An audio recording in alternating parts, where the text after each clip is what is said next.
It was summer-like today. We saw high temperatures this afternoon, more typical of 4th of July than Memorial Day. 94 was the high.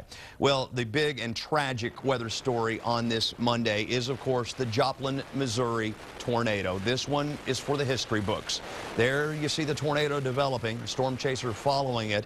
You see those multiple vortices, we call it. Boy, that's a sign that it could be a very dangerous tornado forming. That's what we saw in the Tuscaloosa, Alabama tornado. That's what we saw in the Gerald tornado. When those multiple vortices start rotating around that storm, they will often do that.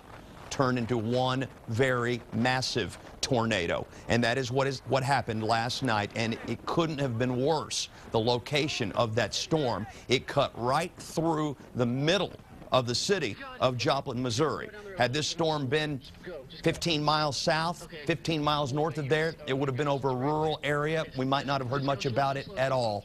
But unfortunately, it did, as you know, go right through Joplin. And if you're just joining us maybe in from work this afternoon, the new death toll in is now 116.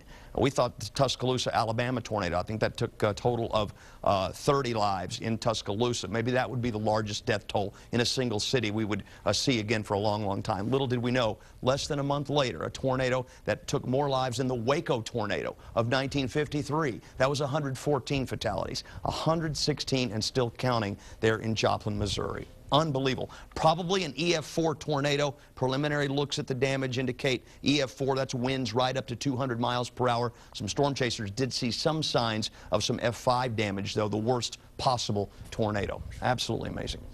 All right, we're overcast out there. It looks like it could rain at any minute, but we don't see it on the radar, and we don't think that it's going to. 89 degrees currently. At least we're down a little from 94. 85 at 8 o'clock tonight, and at 10 o'clock tonight, about 80 degrees with low clouds coming back in. Let's check some temperatures around the area. It's been real warm everywhere today. Right at 90 through most of the hill country. 88 degrees, the cool spot in Burnett. Well, you had some fun out in Burnett this weekend, didn't you?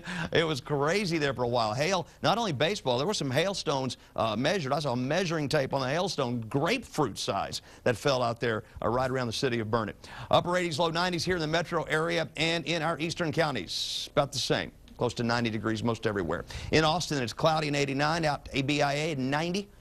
Winds are 10 to 15 miles per hour. South-southeast, 823 is sunset.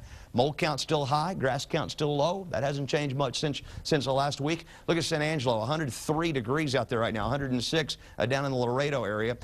Storms firing in Oklahoma, tornado warnings on some of those, and Joplin, Missouri, it just keeps raining. It has all afternoon. They've seen several severe thunderstorms in the same afternoon there. That's after last night's tornado. And there is a system coming out of the Rockies right now that it appears is going to produce a classic setup for more tornadoes tomorrow. In fact, the Storm Prediction Center is saying they may have to go with what's called a high-risk area tomorrow for parts of Oklahoma, Kansas, maybe even into southwestern Missouri, including the Joplin area again tomorrow. This is the slight risk area, and it comes down into our hill country tomorrow. Slight risk for severe storms. We could see a few flare up again there on Wednesday, too.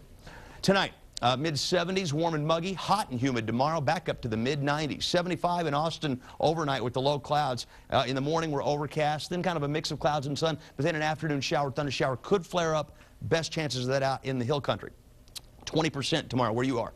20% chance on Wednesday, too. On Thursday, about 90, a little cool front's going to come in, drop us a few degrees, drop us back to 90. And then we're headed up into the mid-90s. Looks mostly dry through the holiday weekend.